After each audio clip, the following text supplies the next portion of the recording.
Hello and welcome back to the Brighter Podcast. My name is Chelsea. My name is BatSheva. My life is so much brighter thanks to BatSheva.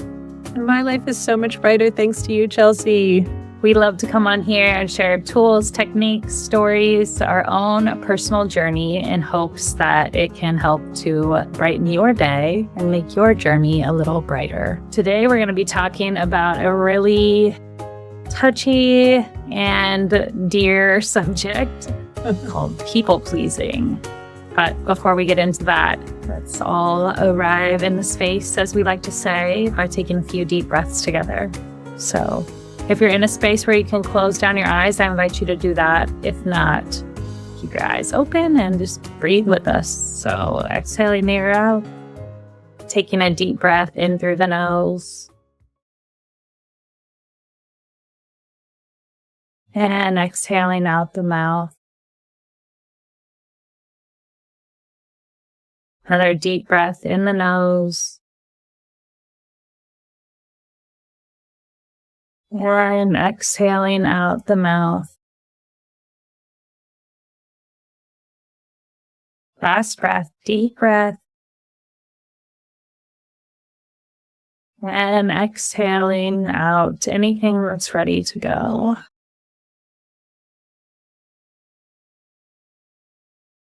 Excellent.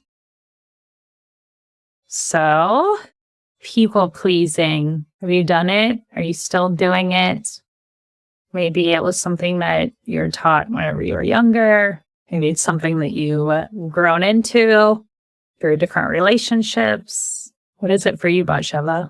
I will say it has been people pleasing, sadly, was part and parcel of my upbringing. And I don't blame my parents. Possibly, yes, the culture, but I personally think that it is literally like my karmic lesson in this lifetime. Like my soul and in this body chose to learn a lesson of reclaiming my own power, knowing my own worth, not needing approval, and putting myself first, as I think I mentioned in our last Woo episode, part 2, last week.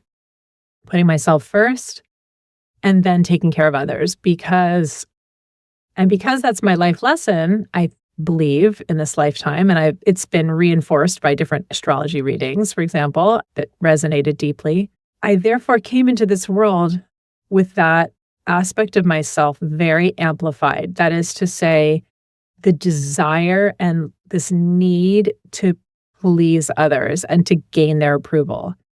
And it was so strong for so much of my life that it took like several low points, breakdowns, reckonings, coming to Jesus, where I needed like tectonic shifts to happen in order for me to go further and further and further inward, to discover my own self-worth, to discover my purpose, to let pieces by pieces of that aspect go.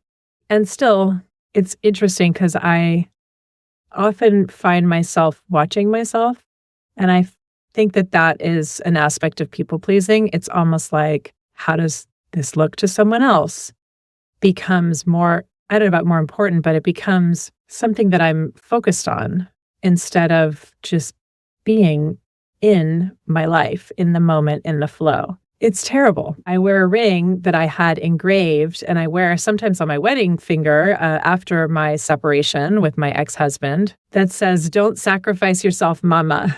And the reason I used to sing to myself, "Don't sacrifice yourself, mama. Don't sacrifice yourself, mama. Don't sacrifice yourself, mama. Mama, don't sacrifice yourself."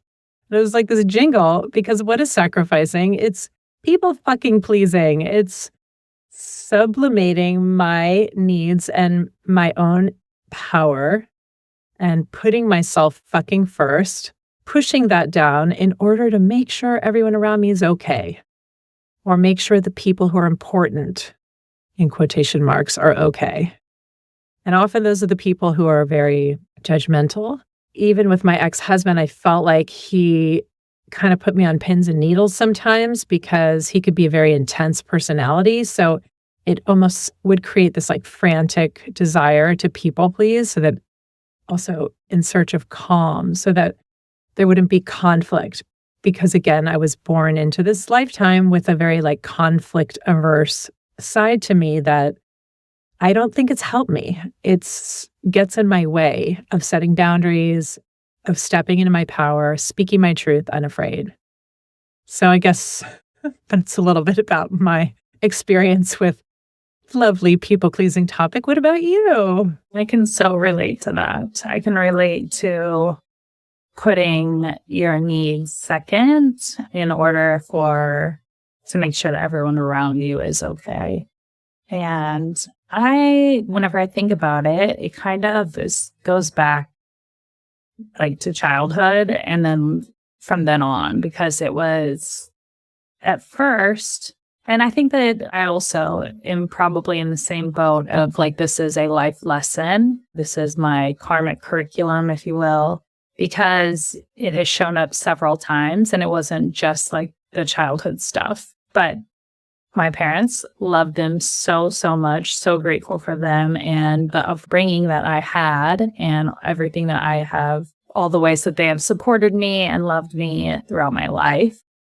And also, they were so young whenever I was born, and I can't even imagine having a kid whenever I was their age, but they did. And there definitely was some tempers in the house, and I think that part of it like might have started like trying to just be the best kid, or like what can I do to make everyone happy, because I just wanted everyone like to be happy in the house. I like didn't want anyone to fight. And so I think that it kind of started there, and then it was just on with wanting to fit in with every single group in school, like not even just like one crowd, but how can I morph myself and fit into like what each group likes so that they all like me. And I'm not going to say that I always like, this was 24/7, because I definitely had moments where I was just completely honest and blunt myself at that time.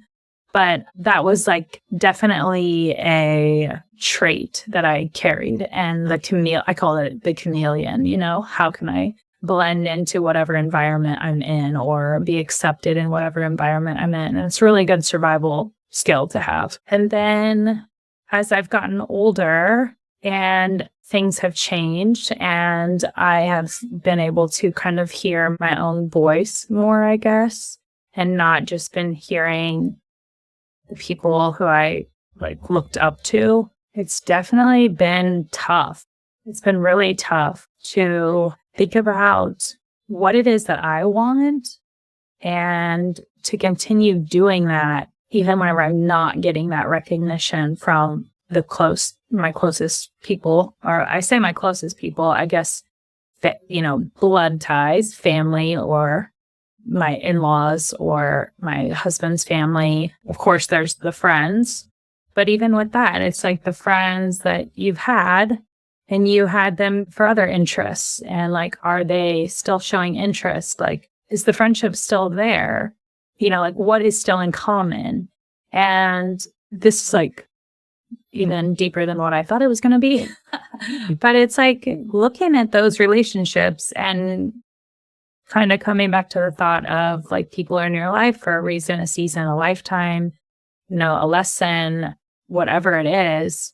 And am I holding on to relationships because I'm like trying to because I don't want to hurt somebody, because I, like want to be a good friend. Oh, I like always want to be there for someone. I want to be helpful. I want to be caring and nurturing. Or am I like, is it mutual? Like, is this like a friendship or a relationship that actually is like serving everyone? So that's kind of like where I am right now. And just thinking about what do I want, and like spending the time to actually get quiet and hear the response. Because a lot of my life, it's been a lot of doing, do. How can I fill the days? How can I fill the time? What other projects can I take on? What other things? And it's like recognizing, have those all been distractions? I mean, obviously, everything has a reason. It takes like all the steps to get to where you are on the path now, which is always exactly where you're supposed to be, but also like, oh, do I open my eyes now and see some things that I haven't seen before and feel some ways? And how do I communicate that? How do I communicate it and be kind, but also have those boundaries? How do I say no and like know that saying no might hurt someone's feelings, but saying yes is going to be detrimental to me and my path, and discerning the two. Yeah, you said a couple things there that really resonated deeply with me. Just what you just finished talking about, like how do you assert yourself in these relationships and maybe hurt someone's feelings. I feel like in that case, I have gotten stronger, but on the other hand, I'm not sure if I've been given so many opportunities to even do that lately, because interestingly, in my life, in the past few years since the separation and since I stopped working at our coffee shop, which became like our community for the 8 years I was working there, when I took a step away from that completely, I made a big effort to reach out to old friends. That was the other thing I wanted to comment about, because it's interesting that you mentioned that thing about old friends and, do you still have things in common with them? Are you trying to please them, or is it worth it? And, what's the point of those friendships? And that's so interesting that you brought that up, because it was literally on my mind this morning. I think even during my meditation, it came up in my head, like this one girlfriend of mine, she was like my very best friend in my early 20s here in Los Angeles.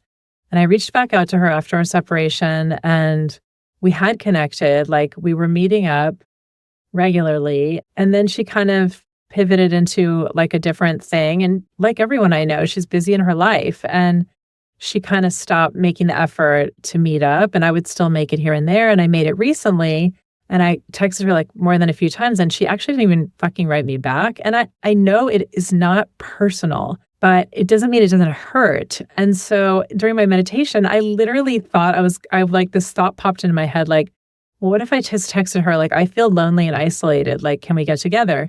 And then this other thought came up, like, don't do that. Like, don't beg for someone. Like, why are you barking up that tree? Like, if there's nobody here in LA, locally who's the right friend for you at the moment, then go within, in a sense, which I'm doing to the best of my ability. But it seems to me I'm getting signs from the universe that I'm not done yet, and I have more to go with my isolated solo journey here in Los Angeles before I can kind of blossom again socially, which I'm really, as you know, because I've been mentioning it to you, like feeling deeply like that I'm missing and wishing for and craving. But at the same time, like if I don't have the people that there's that mutual support, like what you were sort of alluding to, like that you're really excited for each other. You could be their hype squad, and they could be yours. Like you really see each other for who they are and where they're going and support them fully. That's who I am now. That's the kind of friendships that I have, for example, with you. And those are the kind of relationships that I want. I know you and Hunter, your husband, certainly have that relationship. And that is part of the trade-off, stopping to people please, is realizing that it might mean during a certain period of time a certain extent of isolation. In my case, it's tough because by my nature, I'm very social and I love to be in a community and a vibrant groups. I love it. But I think it's, it is what it is. Yeah. I actually just saw a thing it was like a Joe Dispenza thing, and I didn't have time to watch it, but the caption or the little highlight of it said, "Why the chosen woman walks alone." And it just reminded me of you and of you right now, because, a lot of the times I feel like there are things like we're talking about people pleasing. I mean, I think that everyone does it to some extent in their relationships. You say yes to something that you don't really want to say yes to because you love the person and you want them and that it means a lot to them. So it's like compromising, but it is also people pleasing in a sense because it's not really 100% what you want. And I know that that's part of like some relationships, give and take and being there for others. But it's just like, what is the right amount? Like, when do you know when you're over people pleasing and when you're just like, okay, I'm people pleasing enough to like make both people, like for both people to feel loved and supported and Because even in our marriage, like, I know that he says yes to some things that he doesn't want to really do. And I know that I do the same. But I guess it's maybe because we think about, like, okay, like, I don't really want to do this, but I want to support them. So then it's like weighing it out. And then it's not people pleasing as much. What do you think? I think that it might be an aspect of both of you have a little bit of that karma of people pleasing because, I mean, and in that case, it's not unusual. Like you said, I would agree that most people have it. But I was thinking, on the other hand, you have people like my ex husband. I'm not going to say he doesn't have a people pleasing bone in his body, but I will say that he is blessed with a lot of certainty that what he thinks and what he decides is 100% what he has to do. So he creates personal boundaries like a boss. He has immense amount of certainty that the path he chooses, that the things he chooses to do are 100% the only way, his way or the highway. And for that reason, it was a wonderful playground to work out some of my people pleasing karma, and sometimes very painful. But I will say one of the reasons I was attracted to him and drawn to him from the beginning, and that I continued to appreciate him throughout our marriage, is I hooked myself to his star in a way. Like, I was like, I fucking want what he has because he's so strong. He stands up to anyone. He stands in his own power and speaks his truth, unafraid to fucking anyone. And I was, when we met, I was in my late 20s and I was still feeling very beholden to, let's say, my family or, just feeling like I had to please everybody. I really did always feel that. And as much as I had gone through therapy by that point, I had gone through years of intense therapy and really, really benefited from it, as I've spoken about, like really up-leveled and grown and shed a lot of like my old just trauma. But at the same time, it was so strong within me, this desire to please especially my immediate family, that it was to my own detriment because I felt like I couldn't be my own person. I couldn't pursue what I wanted to pursue. And so also what's interesting is that when I was introduced to the Kabbalah Center initially, I heard about you could get a Hebrew name and like you could have the Rav, the head of the Kabbalah Center, channel for you. You didn't even have to choose it yourself. If you didn't want to, you could have the Rav channel, from the upper worlds, your Hebrew name that's, aligned with your soul. And I was like, I want that. I want that. And I asked for it. And it took like 6 months. And when I finally was given the name BatSheva, that's where I got that name. I made it my legal middle name. I made everyone call me BatSheva. I was working in this big company. I changed it on my email. Nobody could, in fact, even pronounce it. And I didn't care. I'm like, I'm BatSheva now. And right around that time is when I met Haron, my ex. We got married. I changed my last name as well. So I changed both legally. And I was so happy to cast off my last name, like get rid of it, because I'm not that person. That's not my family. And so I used a lot of external help back then. My ex and his strength and certainty, these name changes, change of, I actually pivoted and I lived a life of a modern Orthodox Jew, which I wanted. It was like fully, I wanted to just dive into this life. And I took it completely, like I wore it completely, this life, and I cast off the old. And I think it it definitely alienated like 99.99999% of my family and all of my friends up until that point, except for my friends at the Kabbalah Center, who kind of understood the name change and the Jewish thing, the Orthodox Jewish thing.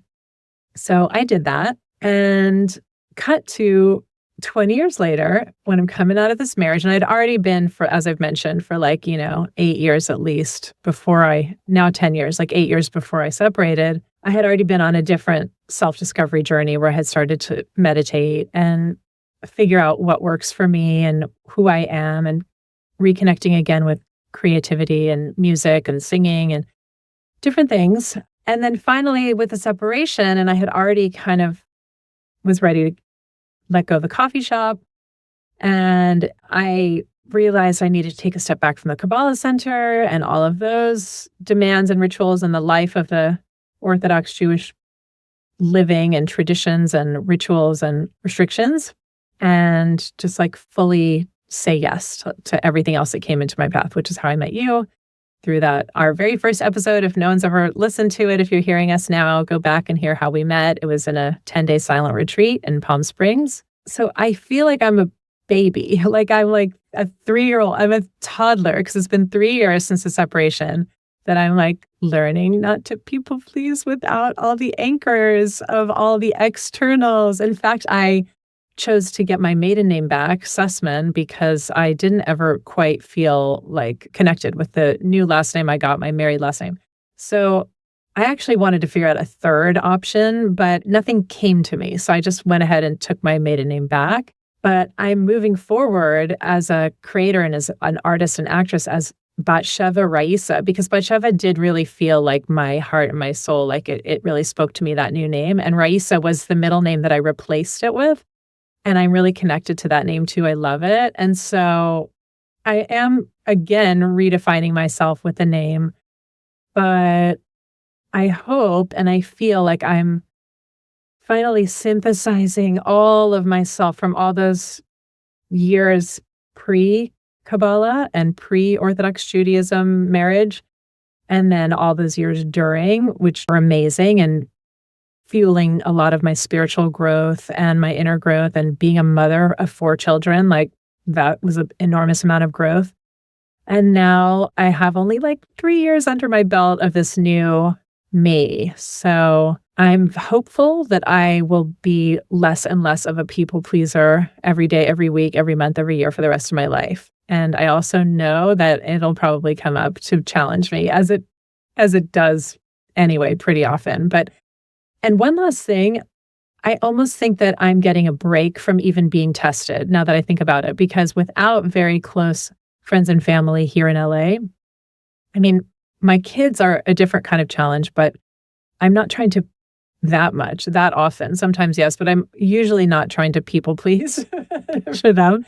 And so in a way, I think I'm being given like a bit of a break as I strengthen myself from within. And I'm only having little opportunities here and there with family, with, people who are closer to me or who I had relationships with in the past, where it's tested and I might fall or I might not fall. But either way, like a muscle, like strengthening that in the arena and the gymnasium of social interactions, if that makes sense. I love that visualization. You're like training. You're training for the big race, the big triathlon, whatever it is, like the big people pleasing run of not people pleasing.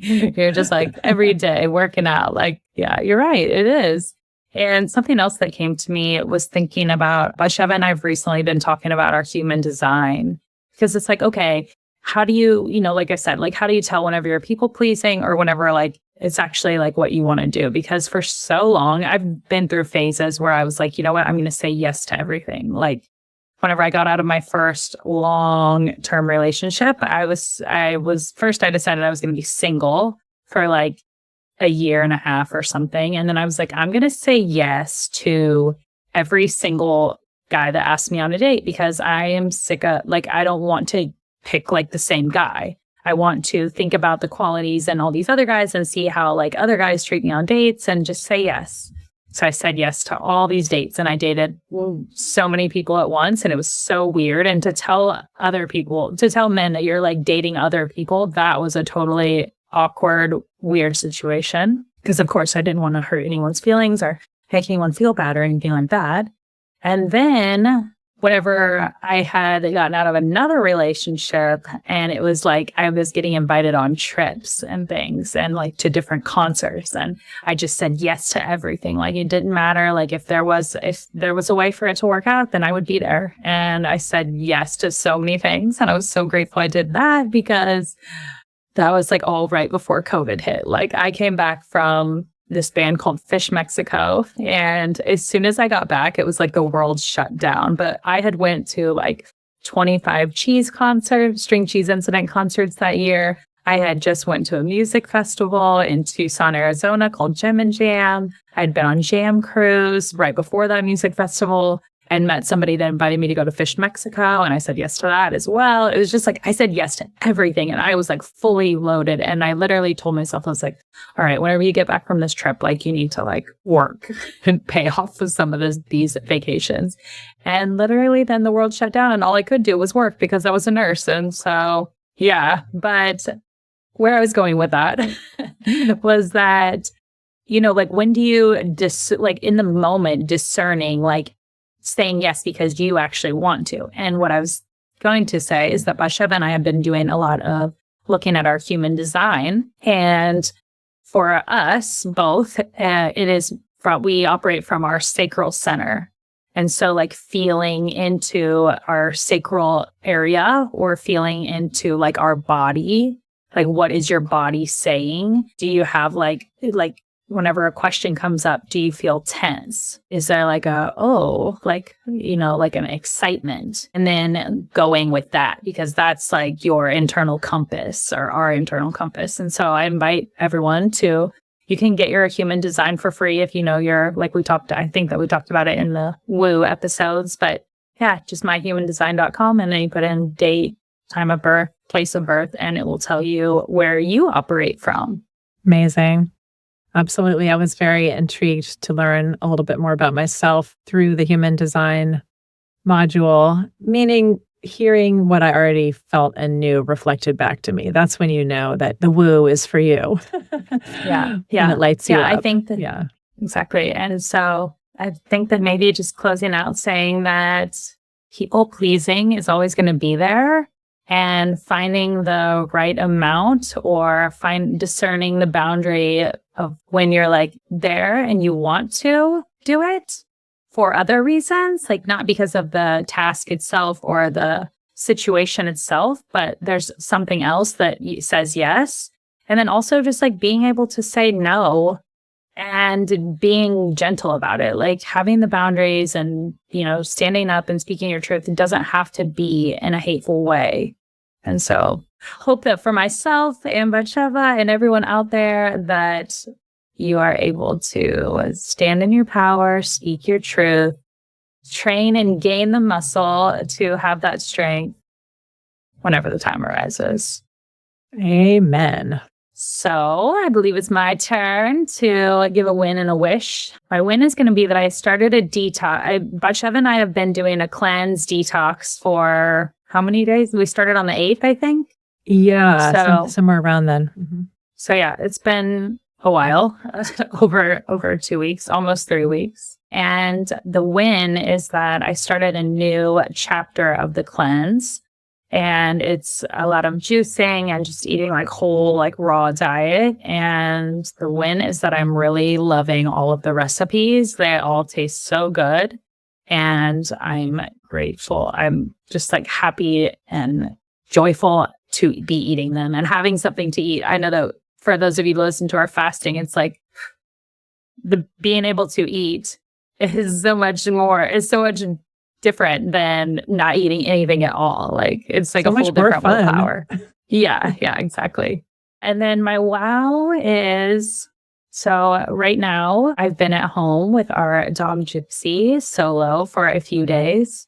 And I am grateful for the feelings that have been arising for me and the patterns and beliefs that I am able to see very clearly now, and also the opportunity to cleanse those things out of my body as well. Awesome. Yeah, it's not always easy, but it's nice to feel grateful for things because you know that they're helping us in the long run, like a fast or a detox or tough emotions. That's I can appreciate that. I think about as a nurse, I think about people that have come in like to detox, from alcohol or drugs or whatever. And like, it's fucking like watching them like go through some of that. I mean, obviously we had medicine that we could give them to help alleviate the symptoms, but anytime that you're detoxing from anything, whether that be substances or relationships or certain things in your lifestyle, it's not always comfortable. Sometimes the cleansing and getting rid of is not. And it's important to remember that and that that's okay. Like, it's not going to be like this forever. And to just kind of work with it, feel it to heal it. Feel it to heal it. Love it. And I will go ahead and offer my wish, which is going to go ahead and capitalize on the subject and wish for myself to let go and shed all old people-pleasing habits and patterns and behaviors, and to fully embrace my own beauty and power and inner divine goddess warrior, and allow her to embody me and to be me and to move through this world from that empowered place. Period. Wow. What a beautiful wish. Thank you. I want to remind our listeners, if you haven't already subscribed, please subscribe to the podcast. It really helps us, and share or like or let others know that we're here hoping to make all your lives brighter and brighter. And until next week. Until next week. And I think you gave a preview because I know Detox is going to be one of the upcoming episodes. So stay tuned. Going to be a good one. Bye. Bye.